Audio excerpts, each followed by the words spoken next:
ദിവ്യ S അയ്യരുടെ പല നടപടികളും ശബരിനാഥന് പാരയായി മാറിക്കൊണ്ടിരിക്കുകയാണ്. ഇപ്പോൾ കഴിഞ്ഞ ദിവസം കെ ജയകുമാർ കളക്ടർമാരെക്കുറിച്ച് അവരുടെ പാലിക്കേണ്ട മര്യാദകളെക്കുറിച്ചൊക്കെ വളരെ വ്യക്തമായി പറയുന്നുണ്ട്. അത് ദിവ്യ എസ് അയ്യരെ ഉദ്ദേശിച്ച് തന്നെയാണ്. അപ്പോൾ എന്താണ് ധന്യ അതിനെക്കുറിച്ച് പറയാനുള്ളത്? ഈ ഒന്ന് ഇതിലേറ്റവും പ്രധാനപ്പെട്ട വിഷയം ദിവ്യ എസ് അയ്യരുടെ ചില നിലപാടുകൾ അവരുടെ ഭർത്താവായ ശബരിനാഥന് തന്നെ പാരയാവുകയാണ്. അതായത് ശബരിനാഥിന്റെ രാഷ്ട്രീയ ജീവിതം ദിവ്യ എസ് അയ്യർ തന്നെ പണി കൊടുത്ത് ഇല്ലാതാക്കുന്ന ഒരു അവസാന ഘട്ടത്തിലേക്ക് എത്തി നിൽക്കുകയാണ്. അതവിടെ നിൽക്കട്ടെ. നമ്മൾ ഈ പണ്ട് IAS ഉദ്യോഗസ്ഥർ എന്നൊക്കെ പറയുമ്പോൾ നമുക്ക് വല്ലാത്തൊരു സ്നേഹവും ബഹുമാനവും ഒക്കെ അവരോട് തോന്നാറുണ്ട്. കാരണം ആ പദവിയിലേക്ക് എത്തുന്നത് എത്ര കഷ്ടപ്പെട്ടിട്ടാണെന്ന് നമുക്ക് എല്ലാവർക്കും നന്നായിട്ട് അറിയാം. അവരൊരുപാട് സമയം ഇതിനു വേണ്ടി ചിലവഴിച്ച് സമൂഹത്തിന്റെ അല്ലെങ്കിൽ പിന്നെ ജനങ്ങളെ സേവിക്കാനായി അവർ ഇറങ്ങിത്തിരിക്കുന്നവരാണ്. അങ്ങനെ ഒരുപാട് പേരെടുത്ത് പറയത്തക്ക ഒരുപാട് നല്ല കളക്ടർമാര് വന്നു പോയ ഒരു സംസ്ഥാനം കൂടിയാണ് കേരളം എന്ന് പറഞ്ഞാൽ. അപ്പോൾ അങ്ങനെ നമ്മുടെ മനസ്സിൽ തന്നെ കുറെ ആളുകളുടെ പേരുകളുണ്ട് എന്നുള്ളതാണ്. പക്ഷേ ചിലരൊക്കെ ഇത് മുതലെടുപ്പിനും അവരുടെ ഒരു എന്താ പറയുക വെറും പരമ പുച്ഛമാണ് നമുക്കിപ്പോൾ IAS എന്ന് പറയുന്ന ഒരു വിഭാഗത്തോട്, എല്ലാ IAS ഉദ്യോഗസ്ഥരോടല്ല ചിലരോടൊക്കെ നമുക്ക് തോന്നുന്നത്. അതിലൊരാളാണ് ദിവ്യ എസ് അയ്യർ. അവരുടെ പല നിലപാടുകൾ കാണുമ്പോഴും അവരുടെ പല എന്താ പറയുക ഈ കോപ്രായങ്ങൾ കാണുമ്പോഴും പരമ പുച്ഛമാണ് അവരോട് തോന്നുന്നത്.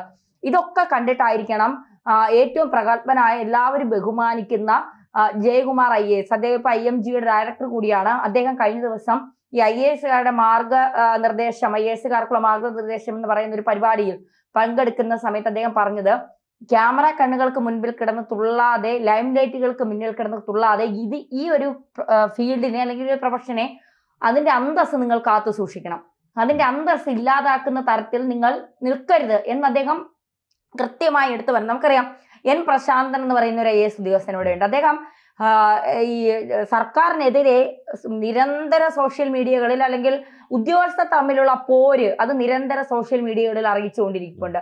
അരുൺ കെ വിജയൻ എന്ന് പറയുന്ന ഒരു കളക്ടറുണ്ട്. നമുക്കറിയാം നവീൻ ബാബുവിന്റെ മരണവുമായി ബന്ധപ്പെട്ട് എത്രമാത്രം വാർത്തകളിൽ നിറഞ്ഞ കളക്ടർമാരൊക്കെ ഇങ്ങനെ ചെയ്യുമോ എന്ന് വരെ നമ്മൾ ചിന്തിച്ചു പോയി.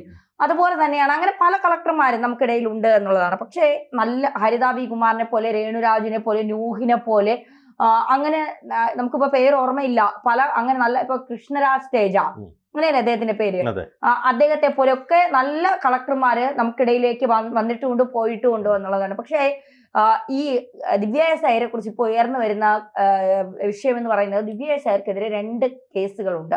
ഒന്ന്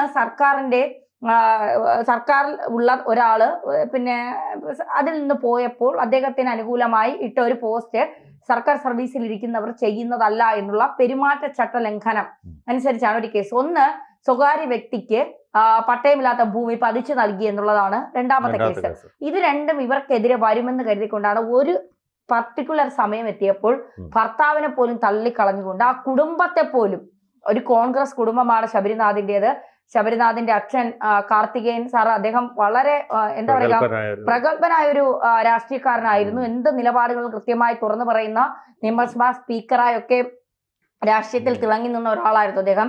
അദ്ദേഹത്തിന്റെ മകനായ ശബരിനാഥ് അരുവിക്കരയിൽ എത്തിയപ്പോൾ എല്ലാവർക്കും വലിയ പ്രതീക്ഷയായിരുന്നു. കാരണം ശബരിനാഥ് വെൽ എഡ്യൂക്കേറ്റഡ് ആയിട്ടുള്ള ഒരു മനുഷ്യനാണ്. സംസാരിക്കുന്ന രീതിയുടെ പക്വത, അദ്ദേഹം കൈകാര്യം ചെയ്യുന്ന രീതികൾ ഒക്കെ നമുക്ക് ഇപ്പോഴും ഒരു ഇന്റർവ്യൂ അദ്ദേഹത്തിന്റെ ഭാര്യ ദിവ്യ എസ് അയ്യറുടെ എടുത്തു നോക്കിയാൽ ഒരു പക്വതയില്ലാത്ത പെരുമാറ്റമാണ് ദിവ്യ എസ് അയ്യർ നടത്തുന്നത് നമുക്ക് മനസ്സിലാക്കാൻ സാധിക്കും. പക്ഷെ വളരെ പക്വപരമായി അതിനെ കൈകാര്യം ചെയ്യുന്ന ഒരു നല്ല രാഷ്ട്രീയ നേതാവ് തന്നെയാണ് കെ ശബരിനാഥ്. പക്ഷെ അത് ഇല്ലാതാക്കുന്നത് മുഴുവൻ അദ്ദേഹത്തിന്റെ ഭാര്യയായ കളക്ടർ കൂടിയായ ദിവ്യ എസ് അയ്യറാണ് എന്ന് പറയാതിരിക്കാൻ കഴിയില്ല. ഇതുമായി ബന്ധപ്പെട്ട ഒരു കുറിപ്പ് ഇപ്പോൾ പ്രചരിക്കുന്നുണ്ട് സോഷ്യൽ മീഡിയകളിൽ. അതിങ്ങനെയാണ് ബിനു: അനുദിനം ശബരിനാഥിനോടുള്ള എതിർപ്പ് കോൺഗ്രസ് പ്രവർത്തകർക്കിടയിൽ വർദ്ധിച്ചു വരുന്ന കാഴ്ചയാണ് ഇപ്പോൾ കാണുന്നത്. അതിന് പ്രധാന കാരണം ശബരിയുടെ ഭാര്യയായ ദിവ്യ എസ് അയ്യരുടെ ചില നിലപാടുകളാണ്. കേരളത്തിൽ എന്നല്ല രാജ്യത്ത് തന്നെ സർവീസിലുള്ള ഒരു IAS ഓഫീസറും ചെയ്യാത്ത പ്രവൃത്തികളാണ് ദിവ്യ എസ് അയ്യർ ഇപ്പോൾ ചെയ്തുകൊണ്ടിരിക്കുന്നത്. സംസ്ഥാന സർക്കാരിന്റെ ഭാഗമായ ഈ IAS ഉദ്യോഗസ്ഥ സകല അധികാര പരിധികൾ ലംഘിച്ച് നടത്തുന്ന ഇടപെടലുകളും ഭരണപക്ഷത്തെ പുകഴ്ത്തുന്നതുമാണ് കോൺഗ്രസ് പ്രവർത്തകരെ പ്രകോപിപ്പിച്ചിരിക്കുന്നത്. ഒരു രണ്ടാം കിട യൂട്യൂബറുടെ നിലവാരത്തിലേക്ക് ഈ IAS ഉദ്യോഗസ്ഥ പലപ്പോഴും തരം താണു എന്നത് സമീപകാലത്ത് ഇവരുടെ പ്രവൃത്തികൾ പരിഗണിച്ചാൽ ആർക്കും തന്നെ മനസ്സിലാക്കാൻ സാധിക്കും. ഇവിടെ ശബരിനാഥിന് വെല്ലുവിളിയാകുന്നത് മുഖ്യമന്ത്രിയോടും മറ്റു ചില മന്ത്രിമാരോടും ഇടതുപക്ഷത്തോടുമുള്ള ദിവ്യ എസ് അയ്യരുടെ അതിരുവിട്ട സമീപനവും പൊഴുത്തലുമാണ്. ഏറ്റവും ഒടുവിൽ ഇടത് സർക്കാരിന്റെ 4ാം വാർഷികത്തോടനുബന്ധിച്ച് തയ്യാറാക്കിയ മുദ്രാഗാനം ദിവ്യ ആലപിച്ചതും കോൺഗ്രസ് പ്രവർത്തകരെ ശരിക്കും ചൊടിപ്പിച്ചിട്ടുണ്ട്. കോൺഗ്രസ് നേതാവിന്റെ ഭാര്യ സർക്കാരിനെ സ്തുതിച്ചു പാടുന്നത് ചില ഇടതുപക്ഷ പ്രൊഫൈലുകൾ കോൺഗ്രസുകാരെ ട്രോളാനായി ഉപയോഗപ്പെടുത്തിയപ്പോൾ പാർട്ടിക്കകത്ത് വെട്ടിലായിരിക്കുന്നത് ശബരിനാഥാണ്.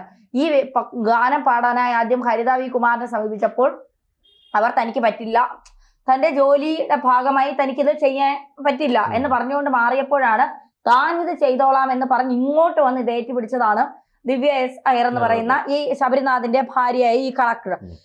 വർക്കലയിലെ അയിരൂർ വില്ലേജിൽ സ്വകാര്യ വ്യക്തി കൈവശം വെച്ചിരുന്ന 27 സെന്റ് ഭൂമിയാണ് സബ് കളക്ടറായിരിക്കെ ദിവ്യ എസ് അയ്യർ സ്വകാര്യ വ്യക്തിക്ക് പതിച്ചു നൽകിയത്. പുറമ്പോക്കാണെന്ന് കണ്ടെത്തി വർക്കല തഹസിൽദാർ ഏറ്റെടുത്തിരുന്ന ഭൂമിയാണ് സ്വകാര്യ വ്യക്തിയുടെ മാത്രം വാദം കേട്ട ശേഷം ദിവ്യ എസ് അയ്യർ പതിച്ചു നൽകിയത്. ഈ സംഭവത്തിൽ സബ് കളക്ടർക്കെതിരെ ആദ്യ നടപടി ആവശ്യപ്പെട്ടത് CPM തിരുവനന്തപുരം ജില്ലാ കമ്മിറ്റിയാണ്. അന്ന് വർക്കല MLA ആയിരുന്ന വി ജോയി ഇത് സംബന്ധമായി സർക്കാരിന് പരാതി നൽകുകയും ചെയ്തിരുന്നു. തുടർന്ന് ഇത് സംബന്ധമായി ജില്ലാ കളക്ടറും ലാൻഡ് റവന്യൂ കമ്മീഷണറും നൽകിയ റിപ്പോർട്ടിന്റെ പശ്ചാത്തലത്തിൽ ഭൂമി പതിച്ചു നൽകിയ നടപടി റദ്ദാക്കുകയും ദിവ്യ എസ് അയ്യരെ സർക്കാർ സ്ഥലം മാറ്റുകയും ഉണ്ടായി. ദിവ്യ എസ് അയ്യരുടെ സസ്പെൻഷൻ എല്ലാവരും പ്രതീക്ഷിച്ചിരുന്നെങ്കിലും അത് സംഭവിച്ചില്ല. അന്ന് മുതലാണ് ദിവ്യ എസ് അയ്യർ ഇടത്തോട്ട് ചാഞ്ഞത്. അതുവരെ സർക്കാരിനെയും മുഖ്യമന്ത്രി പിണറായി വിജയനെയും ചാനൽ ചർച്ചകളിൽ കടന്നാക്രമിച്ചിരുന്ന ശബരിനാഥിന്റെ വീറും വാശിയും ചോർന്നുപോയതും ഈ സന്ദർഭം മുതലാണ്. അരുവിക്കരയിൽ ഇനി ശബരിനാഥിനെ മത്സരിപ്പിച്ചാൽ പാഠം പഠിക്കുമെന്ന മുന്നറിയിപ്പും കോൺഗ്രസ് പ്രവർത്തകർ നേതൃത്വത്തിന് നൽകിയിട്ടുണ്ട്. KK രാഗേഷിനെ പ്രശംസിച്ചത് വിവാദമായിട്ട് പോലും അതൊന്നും തന്നെ വകവയ്ക്കാതെ വിപ്ലവ ഗാനങ്ങളുടെ മോഡലിൽ സർക്കാർ അനുകൂല പാട്ട് പാടിയ ദിവ്യയുടെ നടപടി ധിക്കാരം മാത്രമല്ല പ്രതിപക്ഷത്തോടുള്ള വെല്ലുവിളി കൂടിയായിട്ടാണ് മുതിർന്ന കോൺഗ്രസ് നേതാക്കളും വിലയിരുത്തുന്നത്. വിവാദ ഭൂമി ഇടപാട് സർക്കാർ റദ്ദാക്കിയെങ്കിലും തിരുവനന്തപുരം ജില്ലാ കളക്ടറെയും ലാൻഡ് റവന്യൂ കമ്മീഷണറെയും റിപ്പോർട്ടിന്റെ അടിസ്ഥാനത്തിൽ വിജിലൻസിന് കേസ് രജിസ്റ്റർ ചെയ്ത് അന്വേഷണം നടത്തേണ്ടി വരുമെന്നാണ് നിയമവിദഗ്ധർ ചൂണ്ടിക്കാണിക്കുന്നത്. അതല്ലെങ്കിൽ കോടതി ഇടപെടൽ വരെ ഉണ്ടാകാനുള്ള എല്ലാ സാധ്യതയും കാണുന്നുണ്ട്. ഏതായാലും ഈ ദിവ്യ എസ് അയ്യരുടെ ഈ നടപടി പലപ്പോഴും ശബരിനാഥന് മാത്രമല്ല മൊത്തത്തിൽ തലവേദനയാകുന്നുണ്ട്, ഉദ്യോഗസ്ഥ തലത്തിലടക്കം. കാരണം ഇത്തരത്തിൽ റീൽസും പാട്ടും ഒക്കെ ആയി നിൽക്കുമ്പോൾ ഒരു കളക്ടറുടെ നിലവാരമാർന്ന ഉത്തരവാദിത്തങ്ങൾ അല്ലെങ്കിൽ അവരുടെ ജോലി സംബന്ധമായിട്ടുള്ള സമൂഹത്തിന് ചെയ്തു കൊടുക്കേണ്ട ധാർമ്മികമായ ഉത്തരവാദിത്തങ്ങൾ ഇതിൽ നിന്നെല്ലാം ഒളിച്ചോടുന്നതായിട്ടാണ് തോന്നുന്നത്. അവർ ഓരോ ഡ്രസ്സുകൾ ധരിക്കുന്നു, അതനുസരിച്ചുള്ള റീൽസ് ചെയ്യുന്നു, പാട്ട് പാടുന്നു. ഒരു ഫംഗ്ഷന് വന്നു കഴിഞ്ഞാലും അതിനൊക്കെയാണ് പ്രാധാന്യം കൊടുക്കുന്നത്. ഇപ്പോൾ ഹരിതയൊക്കെ ആണെങ്കിലും പ്രധാനപ്പെട്ട സംഭവങ്ങളിൽ പാട്ട് പാടുന്നതിൽ തെറ്റില്ല. പക്ഷേ ഇത് ഒരു വലിയ വിമർശനം ഉണ്ടാകുന്നു. അതുമാത്രമല്ല പല CPM നേതാക്കളെയും പുകഴ്ത്തുക, പിണറായി സർക്കാരിനെ പുകഴ്ത്തുക, ഇതുവഴി വലിയ ഒരു പ്രശ്നത്തിലേക്കാണ് ഈ ശബരിനാഥിനെ കൊണ്ടെത്തിച്ചിരിക്കുന്നത്. തീർച്ചയായിട്ടും കോൺഗ്രസിൽ നിന്ന് ശബരിനാഥ് പുറത്താക്കപ്പെടുമോ എന്നുള്ളൊരു വേവലാതി പോലും ഉണ്ട്. കാരണം അത്രയും കഴിവുള്ള ഒരു നേതാവ്, പ്രഗത്ഭനായ ഒരു അച്ഛന്റെ മകൻ, അല്ലെ, രാഷ്ട്രീയത്തിൽ വളരെ അനുഭവ സമ്പത്തുള്ള ഒരു പ്രഗത്ഭനായ അച്ഛന്റെ മകൻ. അദ്ദേഹത്തിന്റെ അമ്മ എന്ന് പറയുന്നത് കോളേജിലെ പ്രൊഫസറായിരുന്ന സുരേഖ ടീച്ചറിന്റെ മകനാണ് അദ്ദേഹം. അപ്പോ അങ്ങനെ വലിയ വലിയ പാരമ്പര്യമുള്ള ഒരു കോൺഗ്രസ് കുടുംബത്തിൽ നിന്ന് വന്ന ഒരു മകനാണ് ശബരിനാഥ്. അദ്ദേഹത്തിന് ഇപ്പോൾ ഒന്നും ചെയ്യാൻ, ഭാര്യ കാരണം അദ്ദേഹത്തിന്റെ ഭാവി തുലാസിലായി നിൽക്കുന്ന ഒരു അവസ്ഥയാണ് നമ്മൾ കാണുന്നത്. കുറച്ചെങ്കിലുമൊക്കെ അന്തസ്സും അല്പമെങ്കിലുമൊക്കെ എന്താ പറയുക, താൻ ചെയ്യുന്ന ജോലിയോടൊരു കൂറും പുലർത്തി ദിവ്യ എസ് അയ്യർ മുന്നോട്ട് പോയില്ല എങ്കിൽ അവരുടെ ജോലിയെയും ഇത് ബാധിക്കുമെന്നുള്ള കാര്യത്തിൽ സംശയമാണ്. കൂടുതൽ വാർത്തകളും വിശേഷങ്ങളും നിങ്ങളിലേക്ക് എത്താൻ ABC മലയാളം സബ്സ്ക്രൈബ് ചെയ്യുക, ബെൽ ബട്ടണും അമർത്തുക.